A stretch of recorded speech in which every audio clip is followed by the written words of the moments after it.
kesempatan yang Kau beri bagi kami mendengarkan beberapa kesaksian berjalan bersama dengan Tuhan. Kini kami mau membaca dan merenungkan firman-Mu.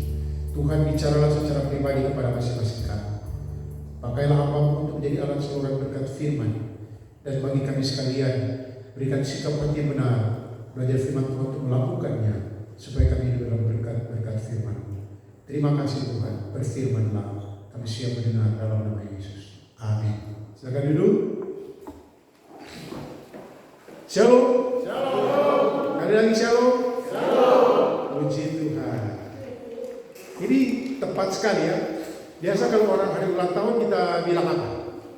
Selamat ulang tahun. Semoga panjang umur. Ada dulu yang tidak setuju bilang semoga panjang umur. Kalau saya setuju lah. Semoga panjang umur. Betul? Tidak ada ayat firman Tuhan yang bilang tidak boleh bilang semoga panjang umur. Tapi justru doa kita, semoga panjang umur. Kalau saya tambah sehat, diberkati dan bahagia selalu. Panjang umur kalau tidak bahagia, bayangkan bagaimana hidup panjang umur tidak bahagia. Itu, saudara. Hari ini ada yang ulang tahun, jadi tepat kita bilang semoga panjang umur. Nah, ini ungkapan yang biasa. Semua atau banyak orang mendambakan umur yang panjang. Amin. Amin. Siapa yang mau umur pendek? Ke tangan. Ada ya? Walaupun Tuhan sudah siapkan tempat bagi kita di surga, tapi kita berdoa untuk panjang umur, hidup sampai menginjak masa tua atau usia lanjut. Tadi dengan kesaksian dari ketua majelis, saya sudah bilang ya, itu tanda-tanda memasuki dalam waktu dekat masa usia lanjut. Jadi nanti saya akan menguraikan tentang itu sekarang. Karena itu mari kita buka Mazmur 71 ayat 9. Satu ayat saja.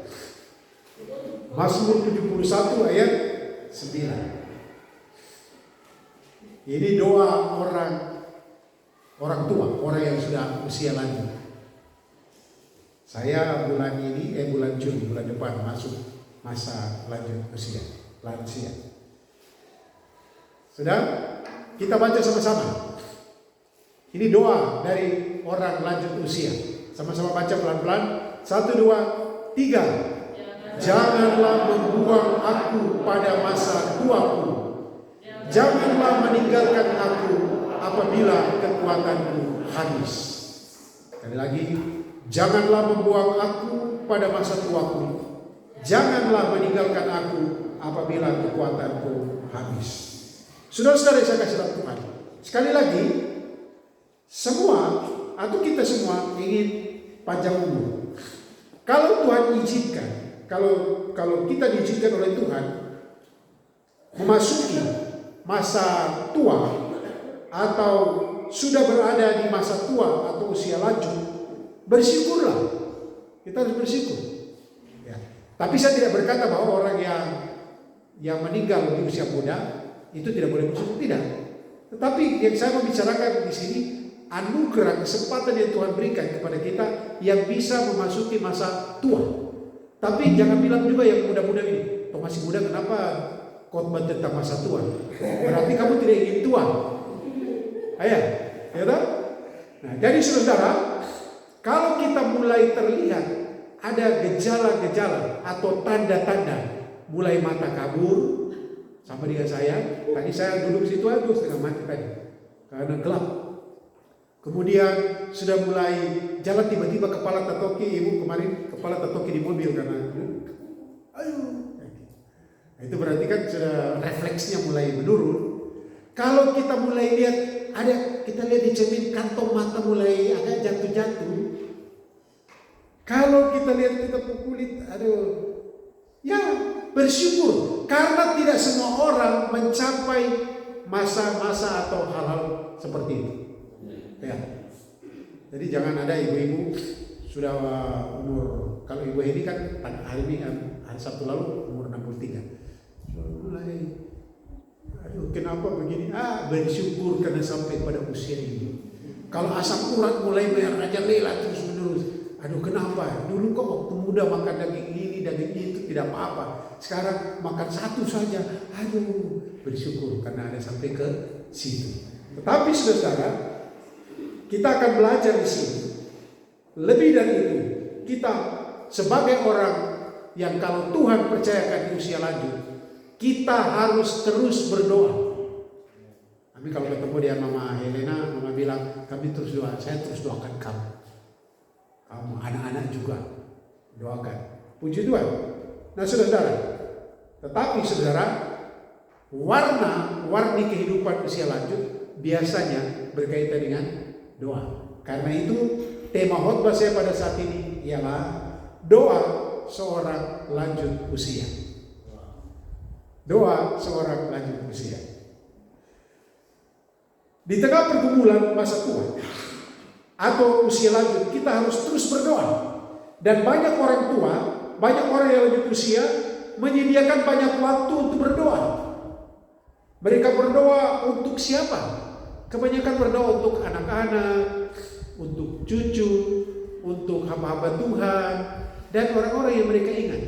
Dan memang, kalau saudara sudah mulai masuk masa usia lanjut, kita dulu yang bisa tidur satu malam, kita bisa tidur 8 jam, 9 jam, tidak bisa lagi. Saya 6 jam sudah puas sekali tidur. Jam 12 malam tidak bisa tidur, belum bisa, tapi tertidur. Pagi-pagi sudah terbangun. Memang sudah begitu. Kita mau paksa tidurnya tidak bisa. Kalau orang tua sama dulu, kan tidurnya tidak ada televisi, tidurnya jam 9, jam 8. Jam 3 pagi sudah bangun. Saya punya mami sekarang 85. Jam 9 dia sudah komitmen harus masuk ke kamar dan tidur. Pagi-pagi subuh sudah bangun. Mama mantu sudah 86. Walaupun dalam keadaan sakit, pagi-pagi sudah bangun, sudah masak untuk anak cucu dan cicitnya. Itu.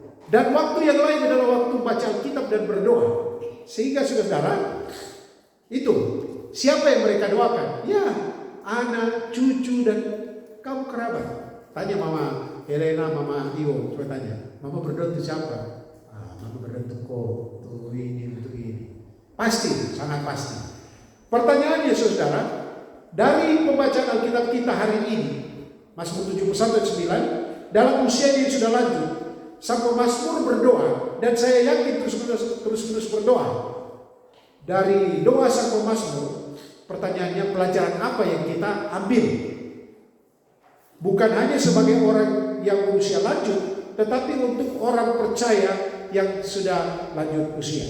Saudara-saudara, dari pemazmur, khususnya yang terdapat dalam Mazmur 71 ayat 9 tadi, kita akan melihat ada saya catat di sini 4 pelajaran penting dari doa orang usia lanjut. Mari kita lihat yang pertama. Kita lihat satu persatu. Pelajaran yang pertama dari doa ini, doanya apa? Janganlah membuang aku pada masa tuaku. Janganlah meninggalkan aku apabila kekuatanku habis. Pelajaran pertama dari doa ini kita bisa lihat bahwa orang lanjut usia dalam hal ini pemazmur, dia menyadari keadaan dirinya. Artinya dari doanya sang pemazmur ini kita bisa lihat bahwa dia penulis ini, dia sadar keadaan dirinya sudah lanjut usia, masa tua loh. Dia sadar bahwa kekuatannya sudah sangat merosot. Perhatikan ayat-ayat berikut, ayat 18 misalnya. Kita lihat ayat 18. Ayat 18 bilang begini. Jangan sampai masa tuaku dan putih rambutku, juga sampai masa tuaku dan putih rambutku, ya Allah, janganlah meninggalkan aku. Jadi dia sadar kalau dia mulai rambut putih, itu masa tua. Itu tanda yang Tuhan beri. Ada yang bukan rambut putih, seperti mami saya sudah tua tapi sudah umur 70-an kan masih hitam. Ibu ini juga sudah 63 tapi putih belum. Ya. Tapi gigi mulai copot dan lain sebagainya. Nah saudara, dia menyadari betul, tetapi dia juga menyadari kalau kita lihat dalam ayat 18 ini bahwa dia membutuhkan teman, membutuhkan orang pendamping, dalam hal ini Tuhan. Kita juga bisa lihat di dalam ayat 9 yang kita baca tadi, janganlah membuang aku pada masa tuaku. Berarti dia sadar bahwa dia sudah masa tua. Kemudian kekuatannya habis, dia semakin lemah. semakin turun kekuatannya. Menyadari keadaan diri sangat penting, karena kesadaran itu maka ia merasa tetap membutuhkan Tuhan. Kalau kita sadar, aduh semakin lemah, orang-orang mulai menjauh, anak-anak tidak ada, cucu, anak-anak sibuk, cucu juga sekolah semua, dan seperti sendiri. Dan dalam keadaan itu berarti dalam kesadaran itu dia minta, dia membutuhkan Tuhan. Apa yang dia minta? Ayat 1, coba kita lihat ayat 1. Padamu ya Tuhan, aku berlindung. Kemudian apa? Dia bilang apa? Janganlah sekali-kali aku mendapat malu. Bapak Ibu, kita yang sudah lanjut usia dan orang lanjut usia, banyak kali, seringkali mendapat malu. Misalnya kita lupa sebut nama kita, tapi orang muda harus maklum itu. Kadang-kala mungkin kita jalan kita lupa di mana kita punya jalan, atau mungkin kita mau beli apa kita lupa. Itu penyakit lupa. Tetapi juga kadang-kala kita berbicara yang lebih macam anak kecil kan? Ya, karena orang yang lanjut usia itu sudah banyak hal yang menurun dari fisiknya, dari pemikirannya sudah banyak yang turun. Dalam kesadaran inilah maka dia membutuhkan tempat berlindung dan dia meminta supaya Tuhan jangan membuat dia malu. Paling tidak, saudara-saudara, orang tua yang berdoa supaya jangan biarkan aku mendapat malu, supaya ada pendampingnya, ada anak, ada cucu, ada ponakan yang bisa menolong dia, sehingga tidak buat kesalahan yang bisa membuat malu. Itu tanggung jawab kita juga sebagai orang-orang yang muda. Saudara-saudara saya kesalahan Tuhan, dalam ayat 2, kita lihat ayat 2. Lepaskanlah aku dan luputkanlah aku oleh karena keadilanmu. Sendingkanlah telingamu kepadaku dan selamatkanlah aku. Ayat 3. Jadilah bagiku gunung batu tempat berteduh, kubu pertahananku untuk menyelamatkan aku, sebab engkau bukit batuku dan pertahananku. Kesadaran ini dia membutuhkan Tuhan. Karena itu Bapak Ibu Saudara, adik-adik, lihat kalau kamu nenek, kamu mama, dia atau bapak atau tete, mungkin kalau udah baca Alkitab atau apa, buat ketenangan sedikit dan supaya dia bisa mencurahkan isi hatinya kepada Tuhan. Atau kalau kita punya cukup sesuatu, kita siapkan tempat. Ini nenek itu opa atau oma atau papa di tempat mau berdoa dan pergi situ. Karena biasanya sementara berdoa cucu juga tarik-tarik. Ada dia kayak begitu kan. Kita bisa alami. Kemudian Bapak Ibu Saudara, ayat 4 sampai 6. Ya Allahku, luputkanlah aku dari tangan orang fasik. Bisa juga. Sudah tua tapi ada musuh yang kejar-kejar. Jadi Pemasmur ini, kalau Daud, memang ada beberapa penafsiran. Ada yang bilang ini golongan imam, tapi ada yang bilang ini Daud yang tulis. Ada orang tafsirkan bahwa di kondisi masa tua, Daud sedang terancam Absalom, anaknya yang berontak. Anaknya mau bunuh dia. Nah tentunya ini membuat dia takut. Ya Allah, luputkan aku dari tangan orang fasik, dari cengkraman orang-orang lalim dan kejam. Sebab Engkaulah harapanku ya Tuhan, kepercayaanku sejak masa muda ya Allah. Jadi karena dia punya pengalaman bersama Tuhan sejak masa muda, dia berharap kepada Tuhan. Kesadaran inilah yang membuat orang tua terus berdoa. Karena itu Bapak Ibu Saudara adik-adik, sebelum kamu masuk masa usia tua, kita semua ya, maka latihlah dirimu untuk terus-menerus berharap dan bergantung kepada Tuhan, supaya di waktu usia lanjut kamu tidak mempermalukan Tuhan. Saya punya kesaksian. Sebelum kami pindah kemari, saya menggembalakan di satu jemaat di Manado. Kemudian ada ibu, dia tukang jahit. Dia menolong kami banyak. Suaminya kasih saya parang bawa ke sini dulu. Orangnya tajam sekali karena dia tukang. Kemudian saya pulang dan ibu pulang beberapa waktu lalu. Ibu ini sudah mengalami gangguan jiwa. Kadang minta maaf dia pakai baju terbalik, pakai dalam di luar, dan pergi dan sudah tahu kemana dia pergi, ke gereja. Dia selalu pergi ke gereja. Kalau ada ibadah dia hadir di ibadah. Dan dia baru meninggal kemarin 2 hari lalu ya. Saya bilang Tuhan itu luar biasa melihat orang. Kendati dia kehilangan ingatan, tapi dia ada di gereja. Karena kalau bukan jam gereja dia ada di gereja. Ada acara apapun dia ada di tempat ibadah. Tiada. Sehingga pada waktu dia meninggal, orang banyak kumpul. Dan mereka di status-status di Facebook, namanya telepon. Terima kasih, karena dia tukang jahit yang mantap sekali. Tapi ada gangguan lain. Cuma, sekalipun dalam dia usia sudah lanjut dan ada gangguan, dia tetap cari Tuhan. Karena terbiasa. Saya juga pernah menonton di TikTok. Seorang ibu itu sudah tua. Suaminya datang dekat dan bertanya, ini siapa? Dia bilang, I don't know, saya tidak tahu. Baru datang anaknya, ini siapa? Saya tidak tahu. Dia punya penyakit lupa. Tapi dia tanya begini, siapa Yesus? Oh, dia juru selamatku. Dia sudah menyelamatkan aku. Dia sudah tolong aku. Kenapa sampai dalam iman seperti itu? Karena dia dari muda, dari kecil, dia sudah membiasakan diri berharap dan bergantung kepada Tuhan.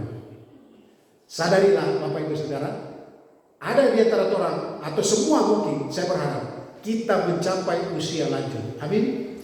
Karena itu, sadarlah diri bahwa usia lanjut penuh pergumulan. Tetaplah bergantung kepada Tuhan. Itu pelajaran pertama. Pelajaran yang kedua, dari doa ini, ayat 9, 719 dari doa ini mengajarkan kita untuk bergantung pada Tuhan di sepanjang hidup. Saya sudah singgung tadi. Bergantung kepada Tuhan di sepanjang hidup. Artinya bukan menunggu waktu tua, bukan menunggu waktu lanjut usia baru kita mau bergantung kepada Tuhan, tetapi sepanjang hidup. Siapakah pemazmur? Daud, orang hebat dari sejak muda. Dia telah dipakai Tuhan mengalahkan Goliat sang pahlawan. Tetapi dia yang taat pada ayahnya, dia menggembalakan ternak, dia dipilih menjadi raja.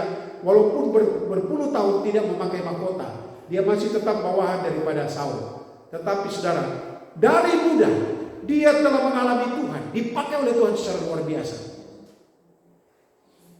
Dan dia tetap bergantung kepada Tuhan.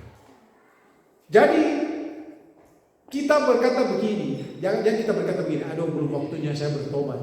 Kalau ada yang masih main-main dengan dosa, sekalipun datang ke kerja, nanti sudah tua baru saya bertobat. Tidak boleh. Karena Tuhan bisa panggil kita kapan saja, toh. So Tuhan bisa panggil. Tapi kita berharap ada umur panjang.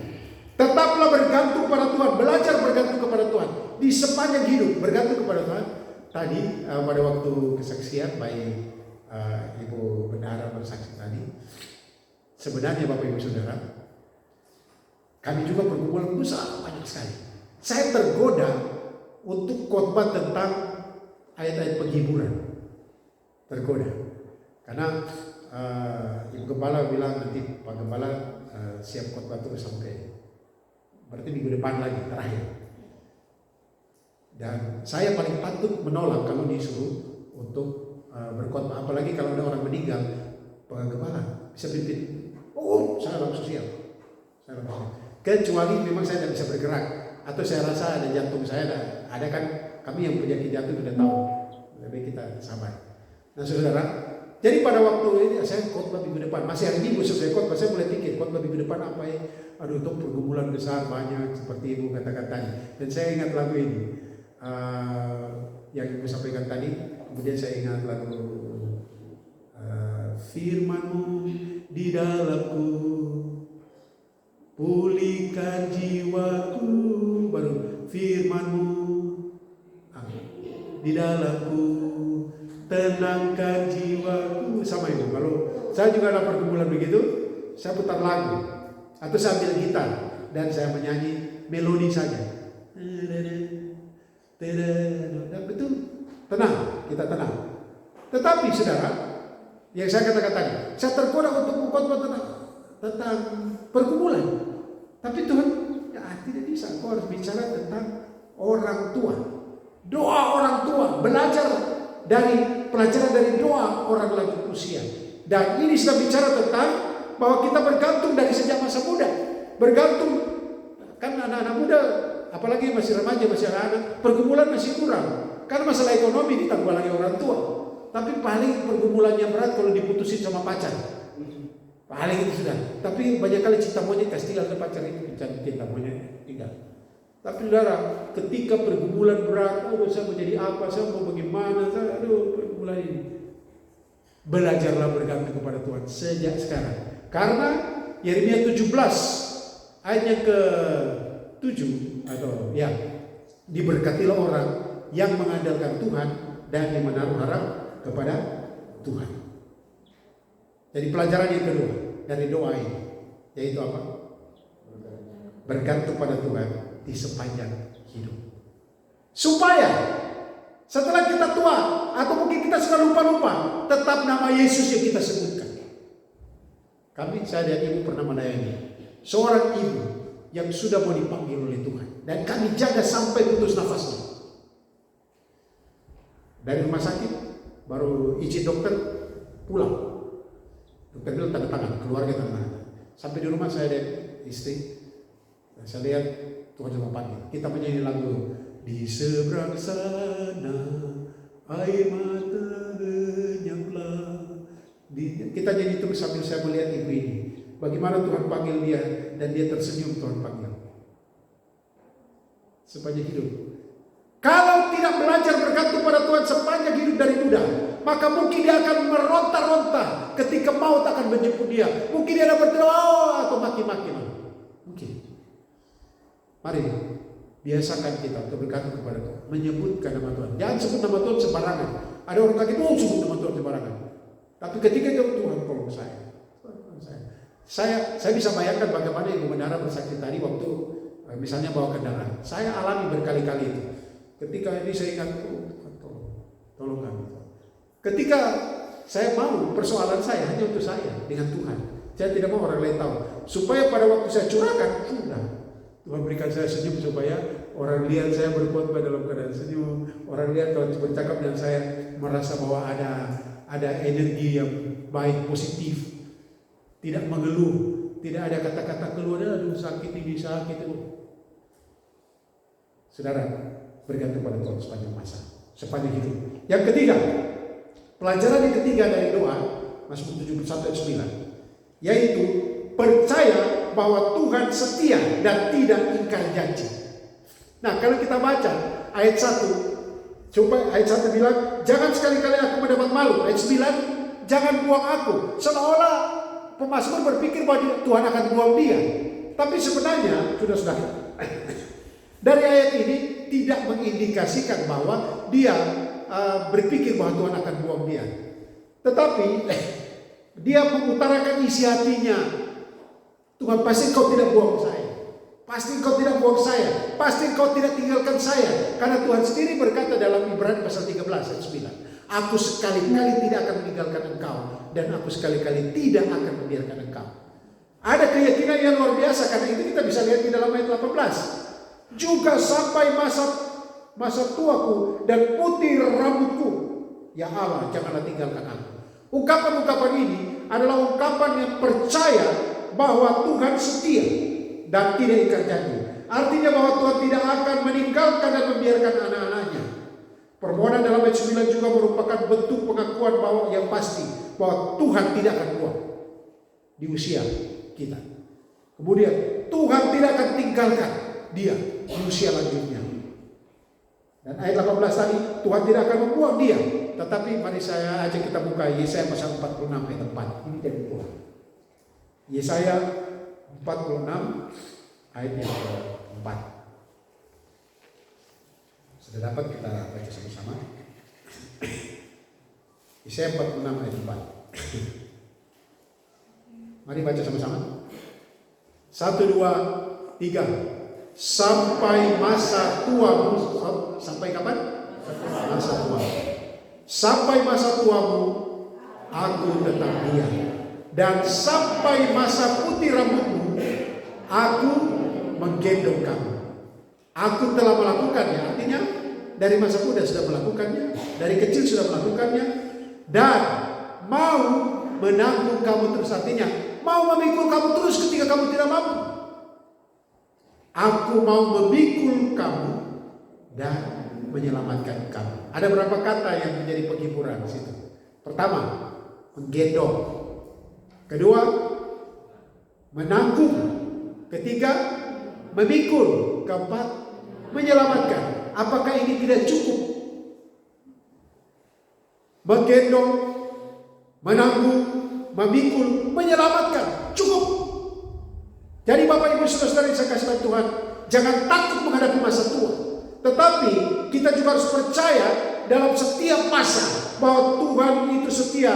Dia tidak akan ingkar janji. Kalau dia berjanji, maka dia akan tepati. Ini masa-masa bagi kami pribadi, bagi kami keluarga, saya dan ibu. Ini masa-masa yang sangat sulit bagi kami. Karena ini mepet sekali ya, kami mau pulang tanggal 3, tanggal 7 acara. Bagaimana caranya? Tapi Tuhan berkarya dari hari ke hari, detik ke detik. Memberikan kekuatan, memberikan penghiburan, memberikan semangat, memberikan dorongan. Maka puji Tuhan, sekarang saya sehat. Saya badan itu sempat turun, ada di sini hampir 10 kilo. Ada turun badan, tapi tadi sudah saya timbang, sudah naik 2 kilo naiknya. Dari saya sempat merosot sampai ke 72. Dari 82 ke 83. Waktu datang apa-apa. Merosot sampai ke 72, 71. Ini sebelum naik lagi. Bukan soal naik atau turun badan, tapi saya rasa saya sehat sekarang. Puji Tuhan. Makanya waktu datang tadi Pak Yos dari Gembala, saya lupa, ini sudah ada perkembangan. Ya, puji Tuhan. Memang kayaknya orang tua waktu makan itu ya mulai merasa terbatas ya. Mau makan enak. Dan Tuhan sudah atur supaya jangan kau los terlalu banyak. Karena kalau semua bergeraknya kurang. Percaya bahwa Tuhan setia dan tidak akan gagal. Dan terakhir, pelajaran yang keempat. Jadi yang pertama tadi apa? Menyadari keadaan diri. Ya, bahwa tua itu pasti. Ya, tua itu pasti dan juga ada kelemahan, ada kekurangan dan lain sebagainya. Yang kedua, bergantung pada Tuhan di sepanjang hidup. Yang masih muda juga bergantung kepada Tuhan. Ya, bergantung pada Tuhan. Rizka yang pada orang tua bapaknya bergantung pada Tuhan. Kemudian percaya bahwa Tuhan itu setia, dia tidak akan ingkar janji. Ya, yang keempat ini dia. Aduh ini berat. Saya mau sampaikan juga berat. Yang ketiga keempat, bertanggung jawab menghormati dan merawat orang lanjut usia. Aduh, yang muda-muda ini lah. Kita kan sibuk kerja lagi, kita kan ini lagi, Oke, bertanggung jawab menghormati dan merawat lansia. Pada waktu saya merenungkan ini, saya juga pikir, Tuhan bagaimana ini? Saya, puji Tuhan kalau Ibu Eni, Mama Mantu, ada kakak yang tinggal bersama. Tapi mami saya di kampung sendiri, sama dia Mama Helena, sendiri di kampung. Anak-anak semua di Manado, cucu-cucu di Manado kerja semua. Tapi puji Tuhan adik-adik saya juga atur-atur waktu untuk bisa pergi. Dan yang membuat saya sangat terharu, saya mami telepon, Dolphy, bagaimana soal ini? Sudah, puji Tuhan ini. Sudah ya, nanti mami kirim ya, mami transfer buat sekian. Saya bilang, aduh mami, tidak bisa, harus anak yang bantu, harus anak yang kasih orang tua. Kok kenapa ini? Mami bilang, tidak apa-apa. Karena cucu-cucu juga kalau ulang tahun, setiap kali ulang tahun mami kasih. Sedikit-sedikit dari gaji pensiun. Bapak saya pensiun tahun 75 kan, bapak saya pensiun. Dan meninggal dan mami terima pensiun dari sekarang 50 tahun nih. Kemudian sama mama lagi, sama mama Ani. Dari kecil saya tinggal mereka. Dolphy nanti mama Ani kirim lagi. Oh Tuhan. Saya bilang, aduh harusnya ini kami anak-anak, saya anak-anak. Tapi saya melihat di sini bagaimana hati orang tua. Bagaimana hati orang tua untuk melihat anaknya, sehingga ketika kita lihat orang tua kita harus bertanggung jawab dengan menghormati, merawat mereka. Artinya sebagai orang percaya anak-anak Tuhan, kita harus menghormati orang yang sudah lanjut usia dan memiliki hati untuk mengasihi, merawat dan memperhatikan mereka. Gereja-gereja sekarang, terkhusus di Manado, ada pelayanan khusus lansia, ada kelompok lansia, dan mereka semangat. Ada vokal grup lansia itu dari 60 sampai mau dekat 100, ada mungkin ya 95 100. Dan mereka kalau pada suara semangat menyanyi, walaupun gigi omong tak itulah pengharapanku. Nah kalau kita lihat orang yang semangat begini Bapak Ibu Saudara, kemudian kita yang suka lihat tampilannya lansia, tapi kita yang muda, kita Perhatikan apa ungkapan hati dari pemazmur. Ungkapan hati dari pemazmur yang sudah lanjut usia ini sangat jelas bahwa membawa pesan bahwa dia berada dalam kecemasan, rasa takut. Karena itu dia berseru kepada Tuhan, jangan sekali-kali aku mendapat malu. Lepaskanlah aku. Ayat 9, jangan membuang aku. Artinya, kalau kita yang muda yang membaca, kalau kita baca firman, kita langsung ingat begini. Aduh, saya mama, saya bapak bagaimana ini? Saya buang mereka kan? Tidak buang. Tapi ternyata saya mengabaikan mereka. Makanya saya selalu bilang Ibu Edi, dan saya juga berusaha telepon, selalu telepon, basa-basi. Nah biasanya orang tua mau cerita, atau kalau mau cepat, ada ibadah. Ya, atau saudara, coba kita lihat kalau dari kampung orang tua kita datang berkunjung kepada kita. Saya alami dan saya tahu orang tua lain seperti ini.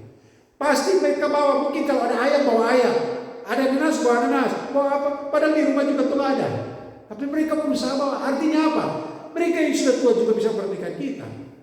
Tetapi kita kadang-kadang lupa bahwa itu bentuk kasih dan kita diajar oleh firman Tuhan untuk bertanggung jawab untuk merawat lansia.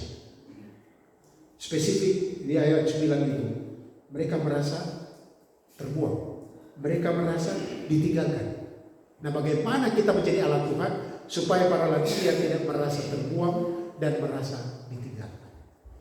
Karena itu mungkin ketika mendengarkan firman Tuhan ini, kalau sebentar mungkin kita pulang, kita ingat langsung telepon, ma, apa, atau apa. Saya sudah telepon mami kemarin, tadi malam juga telepon. Bu Edi belum telepon mama, telepon lagi. Dan kita, orang tua kita. Saudara-saudara saya kasih Tuhan, saya ingat saya punya papi. Saya lahir pada waktu papi berusia 41 tahun. Karena dia kawin usia 40. Kemudian saya lahir, beliau 41. Jadi dia pensiun karena tentara kan. Pensiunnya kan 40 berapa tahun lah. 8 kan atau 50. Pada waktu lalu, mudah sekali. Pensiunnya mungkin tahun 74 atau 75. Nah, tapi malam-malam saya dengan beliau cari berburu. Cari kodok, cari ikan, cari burung, segala macam. Pagi-pagi subuh, jam 3 kami pergi lihat cerat-cerat yang kami pasang. Jam 3 subuh. Nah ini dinginnya sama minyak bau tempo dulu. Bayangkan. Kemudian jam 9 malam, kadang-kadang jam 9 malam kami ada di kali. Wow, berenang-berenang di kali. Tapi Bapak Ibu Saudara, saya diajar oleh bapak saya, opa saya, dan ketika mereka sudah usia lanjut, apa yang saya lakukan? Saya coba, dulu kan tidak ada SMS, tidak telepon, tulis surat kepada yang kekasih, papi, mami. Surat panjang, sampai nanti 1 minggu depan ke 2 minggu depan. Baru dapat balasan surat dari papi, yang maha besar Tuhan kiranya menjaga dan memelihara kamu. Nah saudara-saudara yang saya kasih tahu, apa yang ingin saya katakan? Yang ingin saya katakan adalah kalau orang tua begitu melihat anak-anaknya, sekalipun mereka sudah usia lanjut, sekalipun mereka mungkin sudah banyak kekurangan, tetapi mereka berusaha untuk apa saja, maka kita harusnya bertanggung jawab dan menghormati merawat lansia, orang yang lanjut usia. Kita ingat mereka paling tidak say hello, halo, mama apa kabar? Atau paling tidak kita ketemu dan kita memberikan senyum yang terbaik. Bila perlu kalau kami orang Manado cipika-cipiki. Biasanya udah biasa gitu. Jadi itu. Dari doa pemazmur ini, janganlah membuang aku pada masa tuaku, janganlah meninggalkan aku apabila kekuatanku habis. Kita ingat bahwa orang tua seringkali merasa sendiri, merasa bahwa ditinggalkan. Jadilah Allah Tuhan untuk orang tua tidak merasa dia dibuang atau ditinggalkan. Saudara-saudara saya kasih Tuhan, biarlah firman Tuhan ini menolong kita. 4 pelajaran penting dari doa orang lanjut usia. Pertama, menyadari keadaan diri, menyadari bahwa usia lanjut itu pasti dan ada banyak pergumulan, ada banyak tantangan, ada banyak persoalan. Karena itu kita yang sudah tua juga kita sadar dirilah. kalau itu urusan anak muda. Jadi saya juga angkat galon itu kemarin semua angkat, tapi saya lihat dari segi itu angkat dulu galon. Karena tiba-tiba angkat, sadar diri dong. Ya, saya juga suka panjat-panjat. Saya datang yang lalu, saya perbaiki kandang, angkat balkon. Ini saya bilang saya mau naik juga dan jatuh nanti selesai sudah tamat. Dan tidak, saya tidak mau. Jadi ada batas-batas yang Tuhan sudah beri. Yang kedua, bergantung pada Tuhan di sepanjang hidup. Yang masih muda dari kecil, bergantung kepada Tuhan supaya pada waktu usia lanjut kita tidak buang Tuhan. Kadang-kala kita bilang Tuhan jangan buang aku, padahal kita yang buang Tuhan. Kita tidak buang Tuhan. Tuhan tidak akan buang kita. Yang ketiga, percaya bahwa Tuhan setia dan tidak ingkar janji. Karena itu sejak muda, sejak kecil tetap bergantung kepada Tuhan. Dan terakhir, bertanggung jawablah menghormati dan merawat orang tua atau orang lanjut usia. Tuhan memberkati kita sekalian. Mari kita berdoa. Segala puji, hormat dan sembahnya bagi Tuhan yang memberi kesempatan bagi kami untuk belajar dari firman Tuhan. Kami mengucap syukur karena beberapa di antara kami orang tua masih ada, tetapi juga ada orang lanjut usia di sekitar kami. Kami bersyukur oleh karena kehadiran mereka yang menyisikan banyak waktu untuk mendoakan kami. Kami berdoa biarlah Tuhan akan memberkati orang tua kami, memberkati orang lanjut usia yang ada di sekitar kami, secara khusus di jemaat ini. Ada Mama Helena, ada Mama Iwo. Tuhan memberkati, Tuhan jaga, pelihara dan berkati mereka. Kami mengucap syukur juga oleh karena Tuhan memberikan teladan-teladan melalui orang-orang tua kami. Kami berdoa biarlah Tuhan tolong kami untuk sungguh-sungguh menyadari bahwa kami pun, beberapa kami atau sebagian besar kami akan diberi kesempatan untuk masuk usia lanjut, agar supaya kami berinvestasi di dalam iman, sehingga ketika kami tua kami tetap bersinar di dalam Tuhan, kendati di tengah banyak pergumulan. Ini doa kami mengucap syukur untuk firman-Mu dalam nama Yesus. Amin. Ya, serahkan kepada pengarah acara.